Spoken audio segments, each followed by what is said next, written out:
Halo semua, apa kabar? Semoga selalu dalam keadaan yang sehat ya. Perkenalkan, saya Dinda Helma Saputri dan pada kesempatan kali ini saya akan mempraktikkan teknik budidaya tomat dataran rendah. Kegiatan ini bertujuan untuk mengetahui tahapan apa yang perlu dilakukan dalam budidaya tomat dataran rendah.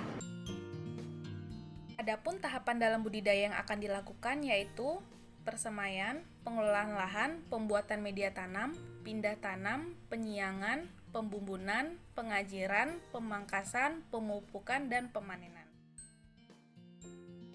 Sebelum melakukan kegiatan budidaya ini, kita perlu mengetahui karakteristik tanaman tomat, di mana tomat merupakan salah satu komoditas hortikultura jenis sayuran yang berasal dari Amerika Selatan. Tomat merupakan tanaman semusim yang berasal dari keluarga terong-terongan. Tomat merupakan tanaman menyerbuk sendiri dengan jumlah kromosom 2N sama dengan 2X sama dengan 24. Kegiatan budidaya ini menggunakan media nirtana berupa arang sekam dan kokopit. Media ini sangat cocok digunakan pada daerah perkotaan. Media arang sekam memiliki beberapa kelebihan seperti media yang relatif steril karena hasil pembakaran tidak sempurna, tingkat porositas yang tinggi, dan massa media yang ringan. Dan media kokopit memiliki kelebihan, yaitu media memiliki banyak pori makro, daya simpan air yang cukup lama, dan massa media yang ringan. Tahapan pertama dalam kegiatan budidaya tomat adalah persemaian. Proses awal dalam persemaian adalah menyiapkan media semai yang terdiri dari perbandingan 1:1 arang sekam dan kokopit. Proses selanjutnya adalah membuat lubang tanam sedalam kurang lebih 1 cm dengan menggunakan lidi kayu.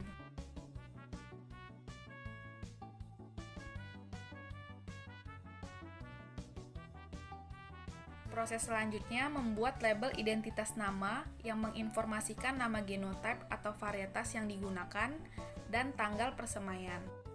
Pada kegiatan ini menggunakan benih genotype tomat generasi F6 hasil persilangan.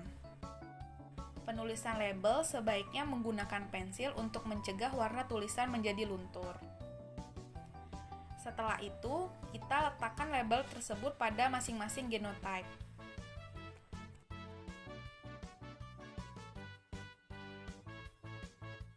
Proses berikutnya adalah memilih benih yang sehat dan tidak rusak, dan memasukkannya ke dalam lubang tanam sebanyak 1 benih per lubang.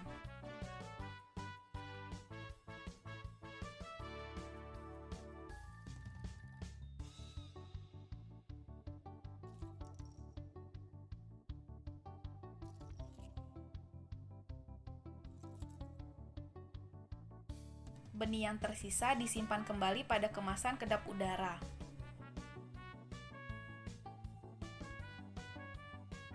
Proses selanjutnya adalah menutup lubang tanam dengan menggunakan jari dan melakukan penyiraman. Adapun kegiatan pemeliharaan semaian yang dilakukan yaitu penyiraman tanaman setiap pagi menggunakan hand sprayer dan memberikan pupuk AB mix 5 kali dalam seminggu dengan konsentrasi 500 ppm sebanyak 5 ml per bibit. Tahap kedua adalah pengelolaan lahan. Pengelolaan lahan perlu dilakukan karena tanah pada lahan yang digunakan tidak rata. Pengelolaan lahan diawali dengan pembajakan dan pemerataan tanah. Proses selanjutnya dilakukan pembuatan bedengan tanaman dengan ukuran 1,6 x 0,8 meter dengan tinggi parit 0,3 sampai dengan 0,5 meter. Proses selanjutnya adalah mempersiapkan bahan untuk memasang mulsa. Pemasangan mulsa bertujuan untuk mengurangi pertumbuhan gulma yang dapat mengganggu pertumbuhan tanaman tomat. Proses awal dalam persiapan bahan pemulsaan adalah memotong bambu sepanjang 0,8 meter dan membelahnya menjadi 2 bagian. Proses selanjutnya mempersiapkan bambu dengan lebar 2 cm, di mana bambu tersebut akan digunakan untuk melilit mulsa. Setelah itu, bagian dalam bambu dibersihkan untuk mencegah mulsa menjadi robek atau tangan menjadi terluka.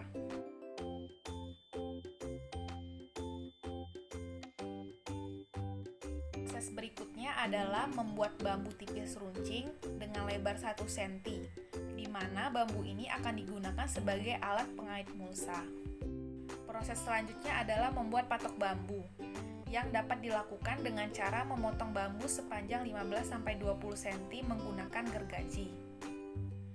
Lebar bambu yang digunakan adalah 2 cm. Bambu yang sudah dipotong, kita runcingkan salah satu ujungnya. Hal ini bertujuan untuk mempermudah kegiatan pemasangan patok bambu.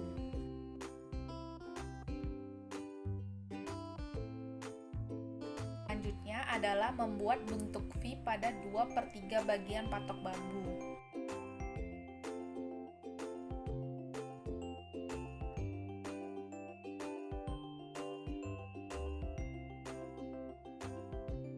Setelah alat dan bahan siap, maka dapat dilakukan pemasangan mulsa. Mulsa yang digunakan adalah mulsa plastik hitam perak dengan bagian perak menghadap ke atas. Panjang mulsa yang digunakan 2 meter. Mulsa yang akan digunakan dibiarkan terlebih dahulu di bawah sinar matahari dengan tujuan mempermudah proses pemasangan mulsa. Mulsa dipasang dengan cara melilitkan ujung bambu dan menarik-narik mulsa. Selanjutnya dipasangkan ke bedengan. Proses selanjutnya adalah memasang patok bambu. Bentuk V pada bambu yang sudah dibuat berguna untuk menahan bambu yang melilit mulsa. Lakukan pemasangan kait pada sisi kiri dan kanan bedengan. Tahap ketiga adalah pembuatan media tanam. Proses pertama dari pembuatan media tanam adalah mengeluarkan media arang sekam dari dalam karung dan meratakan media tersebut ke beberapa sisi untuk mempermudah kegiatan percampuran.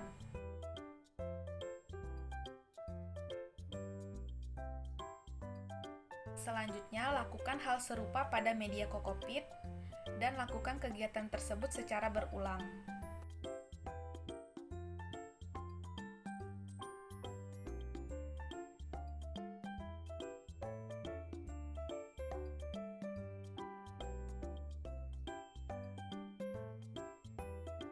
Proses berikutnya adalah mencampurkan media dengan perbandingan 1:1 secara merata. Pastikan media tanam tersebut tercampur secara merata.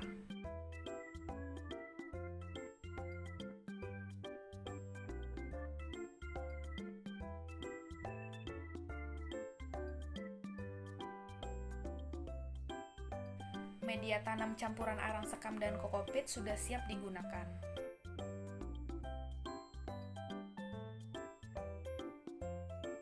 Proses selanjutnya adalah mengisi planter bag 15 liter sebanyak 3/4 bagian planter bag tersebut. Tahap keempat adalah pindah tanam. Proses pindah tanam sebaiknya dilakukan pada pagi atau sore hari. Proses awal pindah tanam adalah membuat lubang tanam dengan kedalaman kurang lebih 5 cm. Berikutnya, memasukkan bibit tomat yang sudah berumur kurang lebih 1 bulan. Selanjutnya, menutup lubang tanam.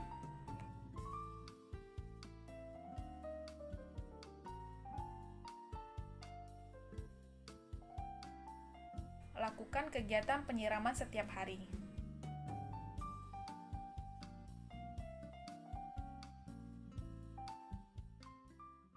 Tahap kelima adalah penyiangan. Dapat dilihat, mulsa mampu menekan pertumbuhan gulma yang dapat mengganggu pertumbuhan tanaman. Gulma merupakan salah satu organisme pengganggu tanaman, karena gulma berkompetisi dengan tanaman dalam menyerap unsur hara yang terdapat di bawah tanah. Selain sebagai kompetitor, gulma juga dapat menjadi inang hama dan penyakit yang merugikan tanaman jika tidak dilakukan pengendalian. Penyiangan merupakan salah satu kegiatan pengendalian gulma. Penyiangan dapat dilakukan dengan menggunakan koret,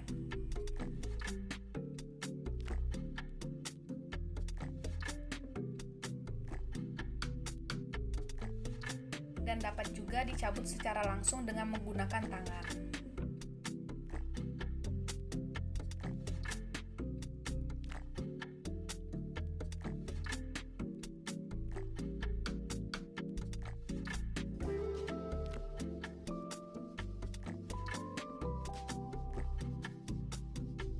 Proses selanjutnya adalah mengumpulkan dan membuang hasil penyiangan gulma.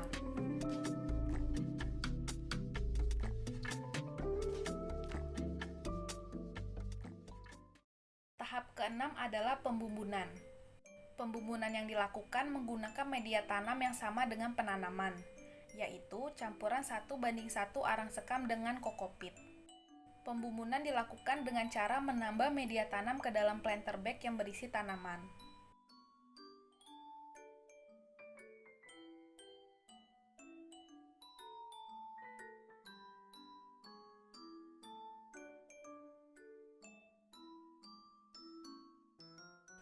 Proses selanjutnya adalah meratakan media tanam yang terdapat di dalam planter bag.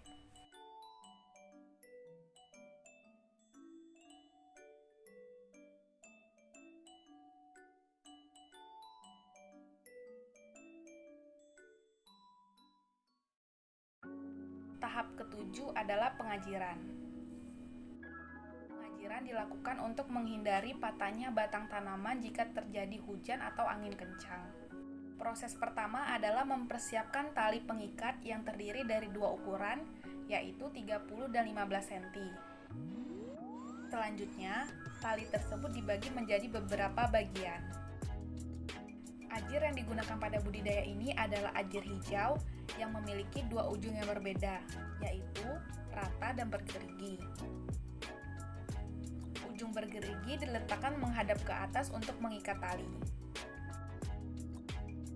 Proses berikutnya adalah menancapkan ajir pada media tanam dan usahakan jarak ajir dengan batang tanaman tidak terlalu dekat untuk mencegah terjadinya kerusakan akar. Proses selanjutnya adalah mengikat dua ajir yang bersebelahan dan pastikan ikatan yang dibuat itu kuat.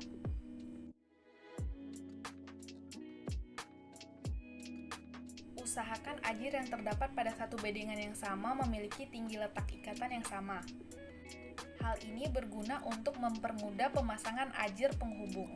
Ajir yang berada pada satu bedengan sebaiknya dipasang penghubung, dengan tujuan memperkokoh ajir tersebut. Penghubung yang digunakan adalah dua ajir yang digabungkan untuk menyesuaikan panjang bedengan.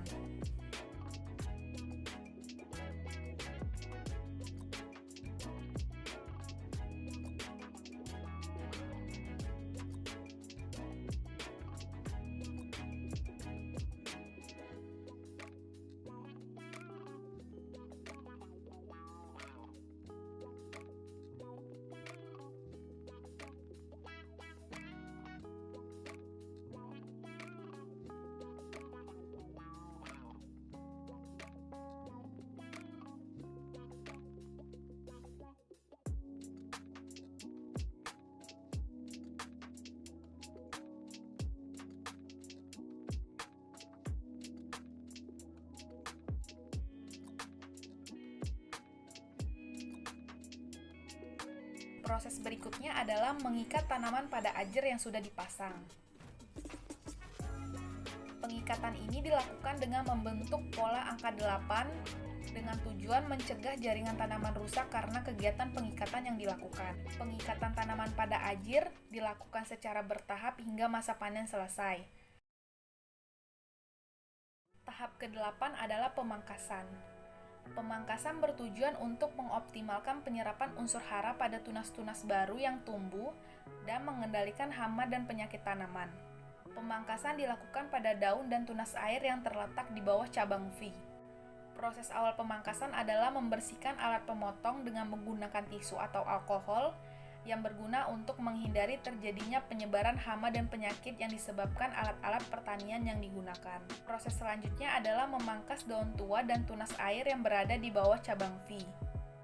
Pemangkasan ini dilakukan secara berulang.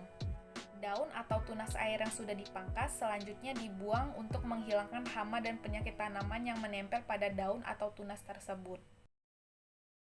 Tahap ke-9 adalah pemupukan.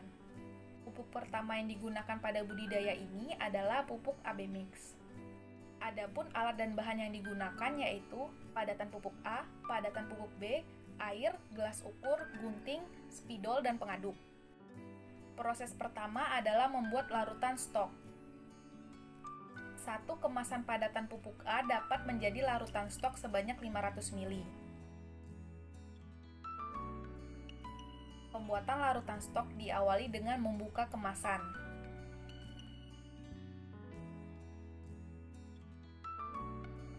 Selanjutnya, memasukkan padatan pupuk A yang berbentuk butiran dan pewarna coklat kemerahan ke dalam gelas ukur.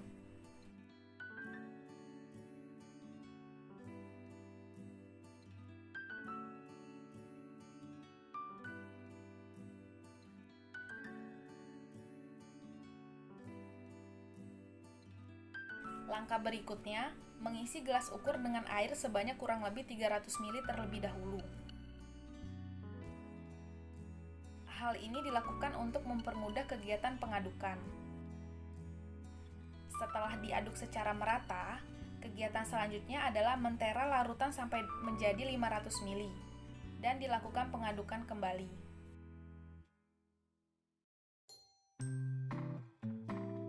Langkah berikutnya adalah membuat label pada wadah penyimpanan yang menginformasikan jenis pupuk yang diisi.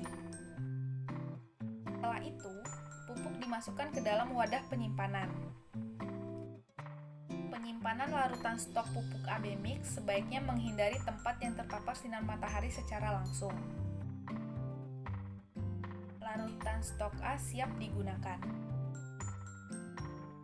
Proses selanjutnya adalah membuat larutan stok B. Langkah selanjutnya, masukkan padatan pupuk B yang berbentuk serbuk dan pewarna pupuk yang berwarna biru ke dalam gelas ukur.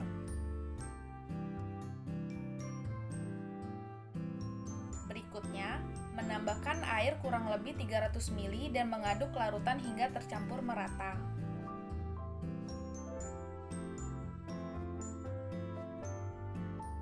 Setelah larutan stok pupuk B merata, maka proses selanjutnya adalah mentera larutan tersebut sampai menjadi 500 ml. Selanjutnya adalah memasukkan larutan stok ke dalam wadah dan simpan pada tempat yang terlindung dari sinar matahari.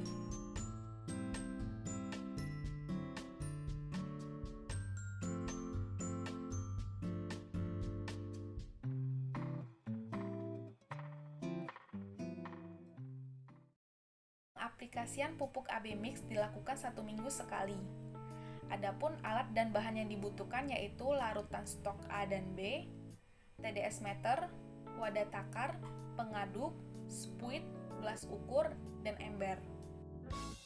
Langkah-langkah yang dilakukan dalam mengaplikasikan pupuk AB mix adalah menyiapkan kurang lebih 18 liter air,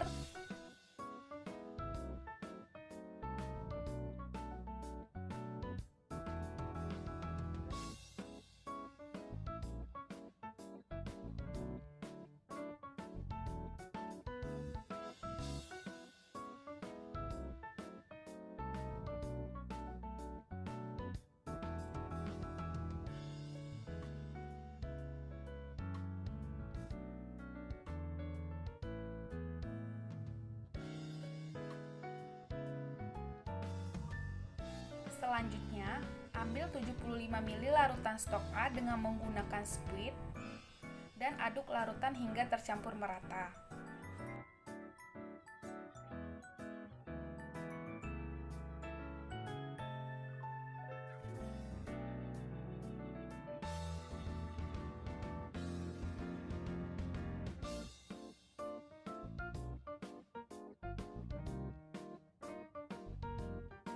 Setelah itu, tambahkan 75 ml larutan stok B dan aduk kembali hingga merata.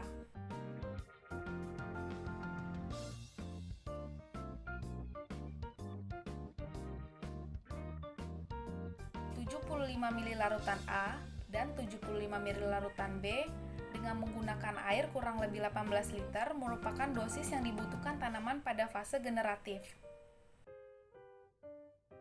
Selanjutnya, dilakukan pengukuran ppm air.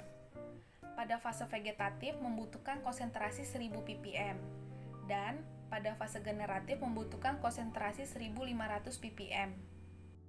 Jika konsentrasi ppm air sudah sesuai, maka langkah selanjutnya memberikan pupuk AB mix sebanyak 250 ml per tanaman dengan cara menggunakan wadah takar yang dapat dibuat dari botol minuman bekas.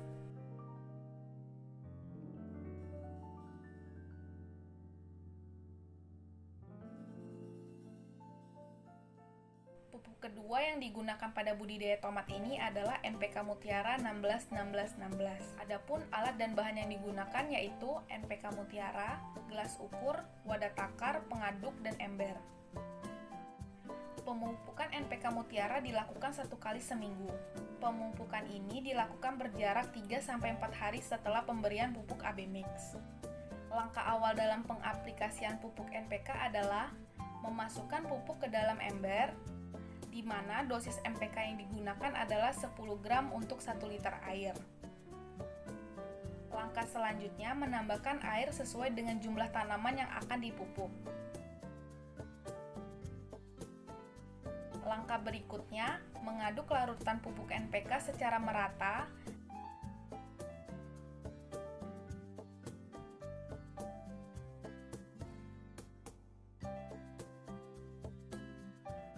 dan memberikan larutan tersebut ke tanaman sebanyak 250 ml.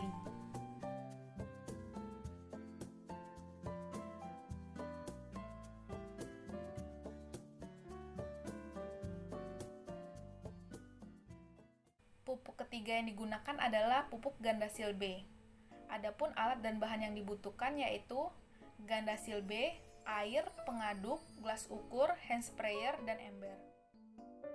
Pemupukan Gandasil B dilakukan pada fase generatif yang diberikan 10 hari sekali dengan cara penyemprotan.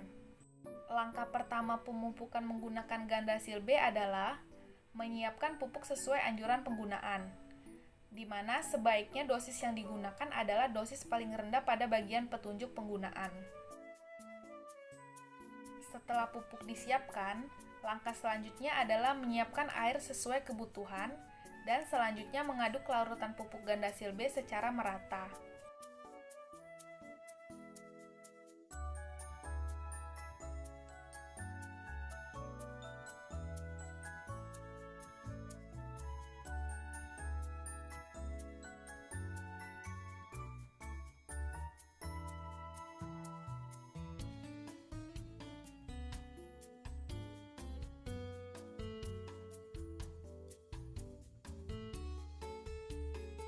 Langkah berikutnya adalah memasukkan larutan pupuk Gandasil B ke dalam hand sprayer dan menyemprotkan ke seluruh bagian tanaman.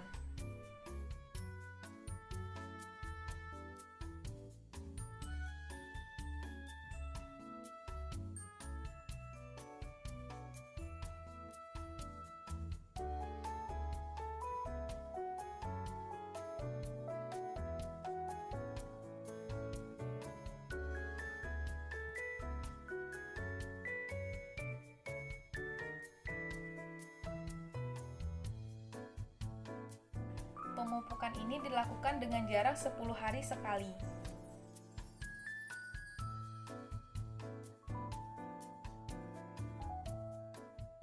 Sebelum memasuki tahap pemanenan, kita perlu mengetahui tahapan pertumbuhan dan perkembangan tomat.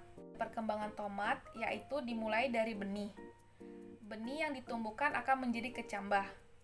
Kecambah tumbuh menjadi tanaman muda yang kemudian berkembang. Berkembangnya tanaman dimulai dengan munculnya bunga dan bakal buah. Bakal buah tersebut pun akan berkembang hingga menjadi buah matang fisiologis. Buah matang fisiologis dicirikan dengan lebih dari 80% bagian buah sudah memerah. Tahap terakhir pada budidaya tomat ini adalah pemanenan. Pemanenan dapat dilakukan pada pagi atau sore hari. Pemanenan dilakukan dengan cara memotong lapisan absisi buah dengan tujuan untuk menjaga kesegaran buah setelah dipanen.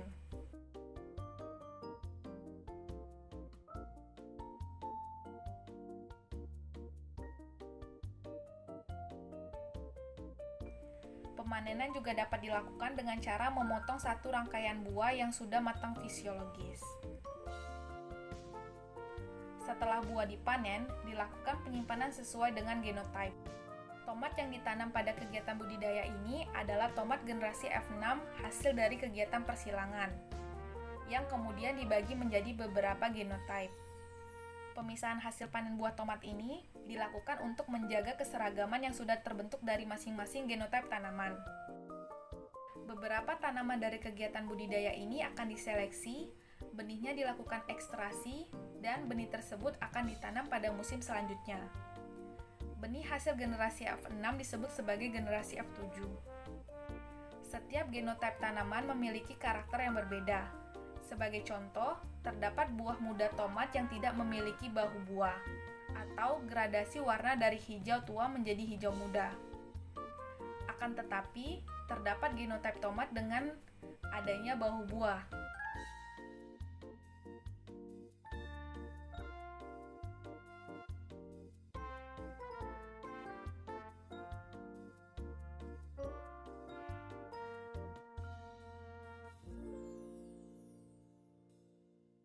Demikianlah tahapan budidaya tomat dataran rendah. Semoga bermanfaat dan sampai jumpa pada kesempatan lainnya.